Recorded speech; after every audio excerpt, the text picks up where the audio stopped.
I'm a 35-year-old guy, and I've been married to Ellie, who's 34, for 5 years.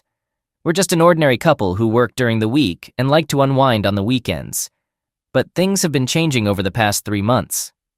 One Sunday, while we were relaxing together, Ellie surprised me by showing me pictures of her friends and asking me to rate them.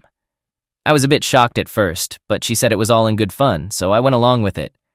I made it clear that I didn't mean anything by it, and she reassured me. During the game, I ended up giving the highest rating to her friend Lily, who's 33. Lily used to be Ellie's gym partner before they became friends, and we've all hung out together. Then, out of nowhere, Ellie asked me if I would sleep with Lily if I had the chance. I was taken aback and reminded her that I had said it was all just for fun. I know how things can get blown out of proportion sometimes. Ellie assured me she wasn't jealous and said that if I found Lily attractive, I could explore that. It left me stunned. I made it clear that I didn't find Lily attractive. She just happened to be better looking than most of Ellie's other friends. I know it sounds shallow, but it was all part of the game. Ellie kept insisting for the next few days that I should have a casual encounter with Lily.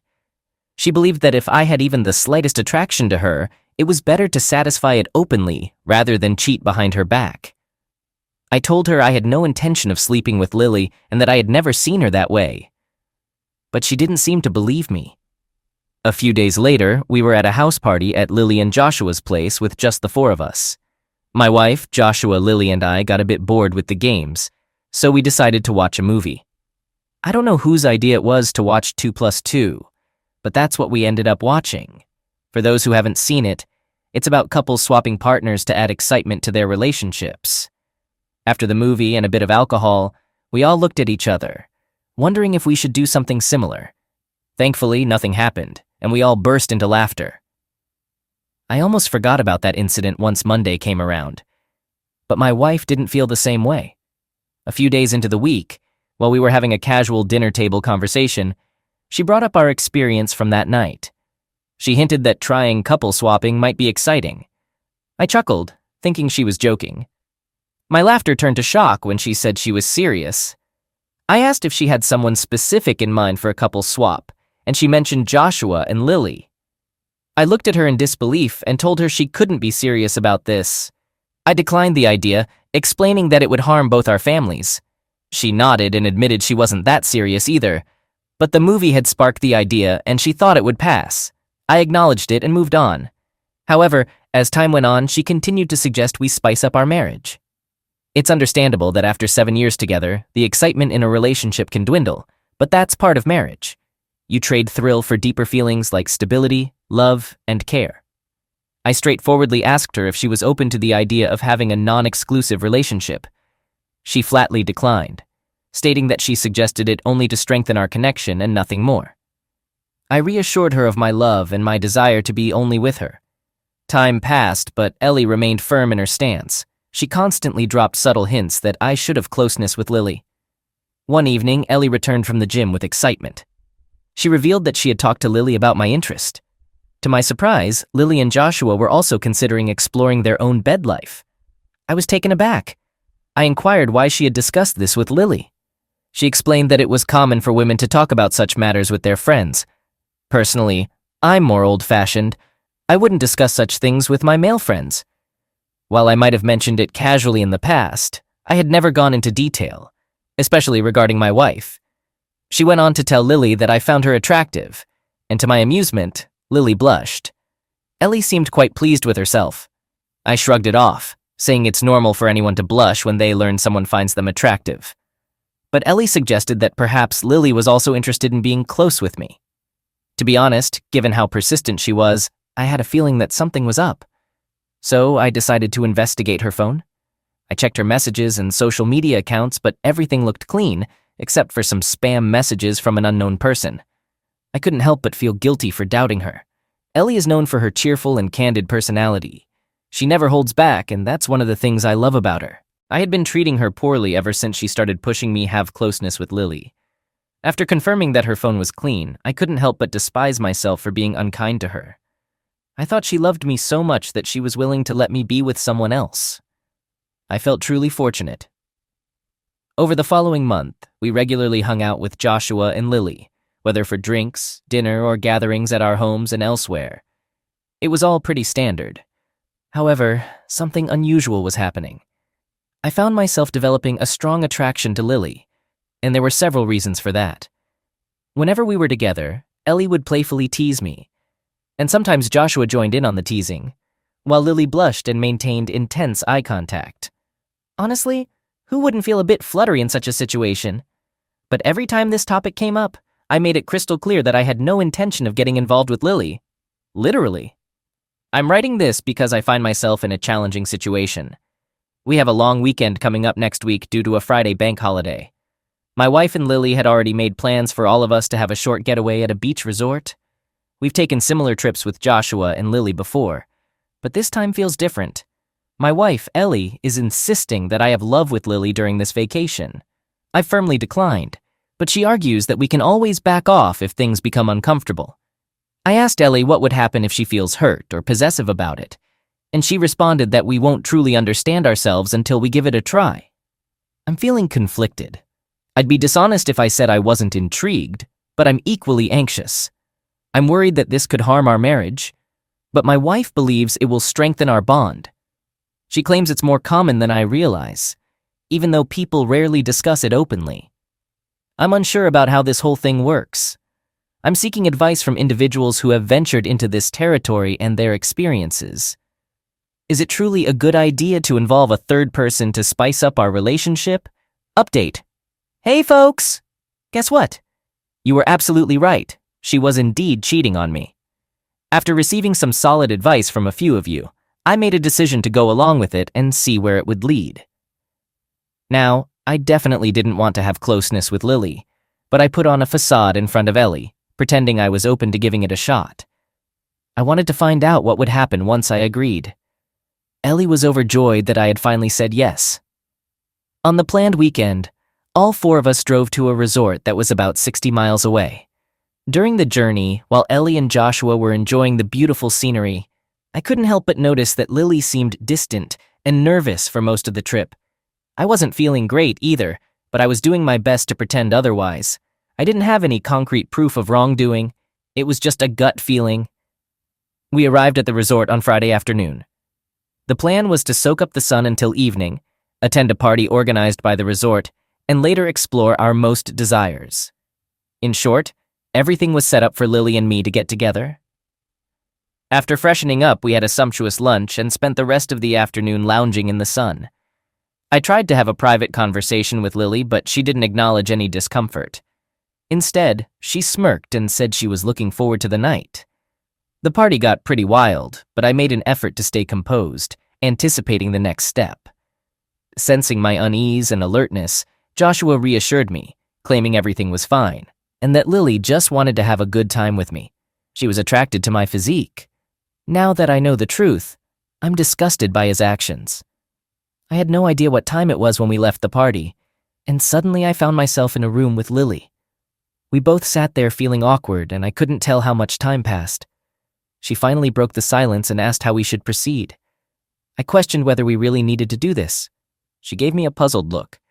I then asked if she genuinely wanted to be close with me. She confessed to having a small crush on me but had never thought about being close until her husband Joshua put the idea in her head. I sensed something was off, so I asked her if she truly desired to be with me. To my astonishment, I discovered that she had been manipulated in a similar way as I had been. It all began with Ellie sharing the game where I rated Lily the highest. Ellie also mentioned to Lily that we were looking for ways to add excitement to our marriage. On the same day, Joshua came home and expressed how lucky he felt to have such an attractive wife that even I desired. Lily believed I had told Joshua about all of this, but it wasn't me. It was, in fact, Ellie who had spilled the beans. Or perhaps it was their plan all along. Since then, Joshua had been implanting this idea in Lily's mind. He asked her if she would be interested in having closeness with me. She refused multiple times, but he insisted that it would spice up and strengthen their relationship. Lily admitted she found my physique appealing, but not to the extent of wanting to have closeness. I made it clear that I never had any intention of it. I shared my side of the story, and she was shocked because all she knew until then was that I desired her. At that point, we both realized it was a scheme orchestrated by them. Lily confronted Joshua, asking if he and Ellie planned to do something similar. He denied it, stating he wanted Lily to experience it first, and if things went well, he'd consider it. I distinctly remember not talking to Ellie because I had no desire to be part of this game. I told her I suspected Ellie of cheating when she pushed for the hookup and checked her phone, but it was clean. We decided it was time to find out the truth. I wanted to confront them right away, but Lily insisted on catching them in the act to expose them. So, on the night of our supposed hookup, we planned to catch Ellie and Joshua outside. We knew they wouldn't risk anything at that point because we could back out and leave.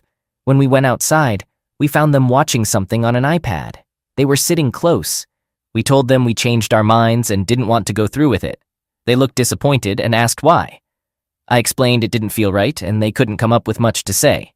I also said I had a sudden client meeting the next day, so we had to leave early. I suggested Ellie continue the vacation with Lily and Joshua, but none of them wanted to stay longer. We drove home the next morning. The four of us remained mostly silent on the way back home. Once we arrived, I changed and then left the house. I decided to drive to a coffee shop a bit farther away. About an hour after I left, Lily called to inform me that Joshua had also left the house, citing some urgent work. We both knew what that urgent work entailed. Lily mentioned that she had asked another friend to tail Joshua and would keep me posted on their whereabouts. As expected, they were found at my house. Before I left, I had told Lily I'd return home late in the evening, and they couldn't let this opportunity slip by. I hurriedly drove back to pick up Lily, my anger mounting as I headed home with the intention of catching them in the act. I used my key to unlock the apartment, and there they were, lying naked. Lily quickly took photos of them while they struggled to cover themselves up. Without hesitation, I stormed into the room, tossed Ellie's belongings outside the apartment, and demanded that she leave immediately. They both pleaded with us to hear them out. Joshua kept insisting that they were merely experimenting, similar to what we had done the previous night. I grabbed Joshua by the collar and confronted him, demanding to know when he started sleeping with my wife. Ellie tried to intervene, but I pushed her away. He claimed it was their first time exploring this sort of relationship. My anger intensified, and I tightened my grip on him, grinding my teeth as I pressed for a confession. I fixed Ellie with a furious gaze and told her I didn't mind going to jail for dealing with this parasite. I made it clear that either one of them confessed the truth, or I would deal with Joshua myself. Ellie, sobbing, eventually agreed and pleaded with me to stop. They finally confessed that they had been having an affair for over a year. Although they had been spotted together by a couple of my friends and one of Lily's, luckily for them, none had informed us. However, Joshua and Ellie lived in fear of being exposed eventually, so they devised a plan to involve us in a couples swap and legitimize their cheating. I asked her how come her phone was clean when I checked it. She sobbed and admitted that they used to communicate only through emails, which she used to sign in only when required. They didn't chat often and used that email to communicate regarding the time and location of their meetup. It was just a cold physical relationship between Ellie and Joshua. Lily left the house after hearing everything. Joshua followed her. I asked Ellie to leave the house immediately. She tried to hug me, sobbing and pleading with me. I made it clear that reconciliation is not on the table. She tried to fool me. I couldn't let her run over me. She only left our house when I threatened to involve her parents. I messaged Lily, asking her to send me the pictures she had taken of Ellie and Joshua. I forwarded those photos to Ellie's sister and explained everything to her. Ellie's sister confirmed that Ellie hadn't gone to her parents' house. After about a week, I emailed Ellie the divorce papers. Since I didn't know her current location, I had the lawyer send the physical copy to her parents' house. They called me in a state of panic.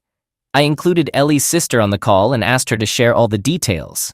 Following the email with the divorce papers, Ellie began sending me pleas. She had previously sent messages seeking reconciliation, but the frequency of her messages increased after receiving the email. Meanwhile, Lily decided to involve her parents in the situation. Lily's father was a businessman, and Joshua managed one of his business units. So when the truth came out, Joshua lost his job, and Lily's father used his connections to hinder Joshua's prospects in his field. It's been a month since the day everything came to light. My divorce proceedings are ongoing, with Ellie contesting it and demanding a share of my house. I'm deeply hurt by the betrayal and the way they attempted to drag us into their deceitful game. I'll provide updates if there are any further developments, but if not, consider this the final update. Update. I know some of you might have expected Lily and me to get together, but that didn't happen. As I mentioned earlier, neither Lily nor I wanted that hookup. We were both manipulated into it, but thankfully we managed to escape at the last moment. My divorce has been settled, and Ellie didn't get a dime. My lawyer argued that if she claimed a share of the property, we would also revisit the divorce terms and ask for alimony due to the emotional distress.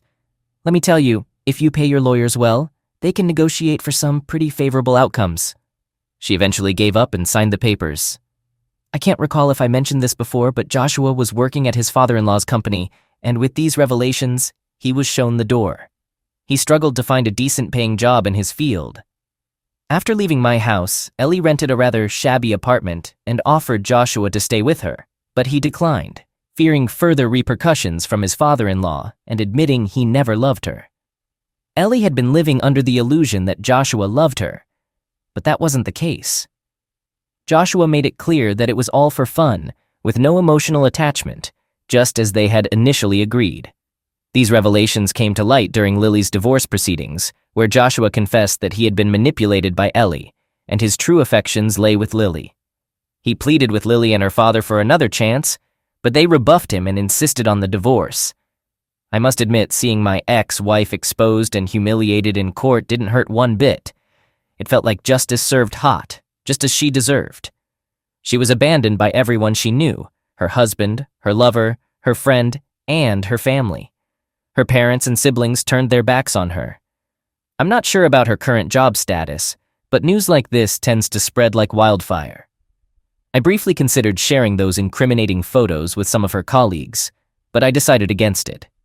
As for her current situation, I can't say for sure, but I doubt she can maintain her previous lifestyle on her current income. She risked our stable relationship for a fleeting thrill and ended up getting what she deserved. I've started counseling to help me cope. I was grappling with disturbing thoughts about the night Ellie had planned for my hookup. Therapy is slowly helping me move forward, but I think it will take some more time to completely rid myself of her memory. My friends suggest I should start meeting other women, but I don't think I'm quite ready to dive into the dating scene just yet. All right, that was a fun story. Now let's move on to another exciting one. Stay tuned and let's dive in. Story 2. I'm not proud of my actions, and I do believe that karma will catch up with me someday. I'm ready to face the consequences. It's embarrassing for someone like me, who's somewhat successful, to admit to such petty behavior. I'm 26 years old. I had an amazing friend of 2 years who eventually asked me out and we started dating. Let's call him Jaden. We connected on a deep emotional level, and there was something about him that made me fall in love. We maintained a long-distance relationship for a year, and it felt incredibly serious to me. Jaden is the type of guy who just goes with the flow of life. Some might call it laid back. It became routine for me to assist him financially, and I did it willingly. I covered his mechanic bills once and bought groceries for his family several times because they were going through a tough time. He always appeared to live without a care in the world. I playfully asked him once, "What would you do if I didn't pay for your food?" He'd respond, "Eat less or maybe nothing at all," while shrugging. Despite living 3 hours apart, everything seemed fine, and we visited each other frequently. But then, things took a turn. I learned from his sister that he had been communicating with other women while we were in a relationship. I confronted him, but Jaden denied it and refused to take responsibility. He claimed that I was the only one on his mind and that his sister didn't know what she was talking about. I believed him because of my love for him. However, 3 weeks ago, a mutual friend revealed that he had been seeing another woman in his town and having closeness with her. When I confronted him about this, he shifted the blame to me, saying, "You know it's hard for me to control myself, and you've been neglecting me. You should understand that the distance is tough on me." This wasn't accurate during our time apart. I visited him every other weekend when I could afford it, and we communicated daily. He also accused me of not wanting him to live with me, which was true, to be honest. But my reason was that I didn't want to support a grown man and pay his bills. I felt devastated, especially when Jaden, my partner, told me he loved me and was willing to do anything to make our relationship work, only to completely cut off contact the very next day. I confided in my friends, and they informed me that the girl he had gotten involved with was just an easygoing woman who had been around town for a while. To be honest, this hurt me even more. Let's call her Destiny. It seems quite fitting. They also revealed that he had started seeing her the day after our conversation, maybe even before. I stood by Jaden during his toughest moments, the lowest point in his life, only for him to cheat on me with the least reputable woman in town, repeatedly lie about it, and give me false hope like I'm a gullible fool. Then he vanished without explanation after seeking cheap thrills. During that time, I had to go through the humiliation of scheduling a gynecologist appointment for an STD check. Why should I blame myself? I didn't betray anyone. 2 weeks ago, while still dealing with my heartbreak, I reactivated my Facebook account and spent hours browsing through profiles of my ex and his new love interest. Deep down, I knew it wasn't healthy, but I couldn't resist. Instead of focusing on their flirtatious messages, I fixated on her profile. I scrolled through months of cringeworthy selfies taken in a grimy, dimly lit bathroom with barely any clothing, the kind even someone with loose morals might feel embarrassed about. Then, I did something I'm not proud of. Please don't judge me. I was in a bad place. I created a fake profile of an attractive man who used to attend her school. I quickly befriended her friends, posted fake updates, and added her as a friend. All of this happened in less than a day. It's surprising how many people will accept friend requests on Facebook based solely on your appearance, whether they actually know you or not. In just 2 hours, I had 140 friends, and friend requests kept pouring in every few minutes. I couldn't help but wonder who was more pitiful, me or these people who were so easily deceived. The following day, I began chatting with her, and she was remarkably candid, even sending me photos of herself in rather revealing attire, all to a total stranger, and without receiving anything in return. It made me wonder why many men didn't see this as a red flag. As a woman myself, I found it quite effortless to tell her what she wanted to hear. 2 or 3 days later, Destiny was already venting to me about her relationship problems with Jaden. Yes, you read that correctly. I suggested meeting up to show her what it's like to be with a real man. At this point, I had saved hours of conversations, including the dirtiest innuendos I had ever come across, along with pictures, voice messages, and so on. It was time. Meanwhile, as all of this unfolded, Jaden began reaching out to me, admitting that his actions were a mistake. I inquired if they had broken up, and he falsely claimed they had, not once, but twice, when they hadn't. Strangely, this should have shattered my heart, but it didn't. I knew the truth, but reassured him that I still loved him, was willing to forgive and forget, and even wanted him to move in with me. He sounded thrilled, declared his intention to give his 2 weeks' notice at work, and even texted me later that day, saying he had abruptly left his job without notice because he felt they weren't worth it. He mentioned he would pack his things and head over later in the week. I'm aware that karma will catch up with me, but this was my way of getting revenge. I posted all of our conversations on the fake profile, tagged her in it, and shared the pictures and videos exclusively for my ecstasy. Then, I watched the drama unfold before deactivating the fake account. I received 53 likes and 82 messages. Her social circle, friends, and family all witnessed it. Jaden saw it too, and coincidentally immediately messaged me saying, "Hey babe, just wanted to say that I miss you so much, can't wait to be with you again, miss you," without mentioning anything about the other girl. Little did he know that I was more informed than he realized. Friday comes around, and he informs me that he's heading to my apartment. It's worth mentioning that I recently moved, so when Jaden was en route, he didn't know my new address. So, I suggest we meet at a nearby CVS where I can guide him to my place. Classic Jaden, he responds with, "Sure, but I'm running low on gas. Can you fill up my tank? Don't forget your credit card." I, in my forgiving nature, agree, and tell him I'll do it once he arrives. Soon, I receive a text saying he's at the CVS and asks for my whereabouts. I deliberately ignore it. 30 minutes later, he starts blowing up my phone like an aggressive telemarketer from an overseas call center. I ignore his calls. I admit, I was a bit petty, letting it ring once so he knows I'm sending it to voicemail. An hour passes and he calls, leaving a voicemail expressing concern. "Hey babe, I'm worried about you. Are you okay?" I was more than fine. 2 hours later, he informs me that he's stranded. He drove to another CVS thinking I was there, ran out of gas, and is now stuck at a gas station with all his stuff in the car. I still ignore his calls. I think it's the perfect time to get some sleep, but my excitement keeps me awake. So, I take an Ambien and hit the hay. Saturday morning, it looks like a phone apocalypse occurred as I see my phone with 37 text messages, 28 missed calls, and 7 voicemails, all from one person. Guess who? Unfortunately, I can't share the voicemails, but I can say that eventually, Jaden had to call his mom to come get him. After that, I blocked his number and had to change mine because he began calling me from his family's phone.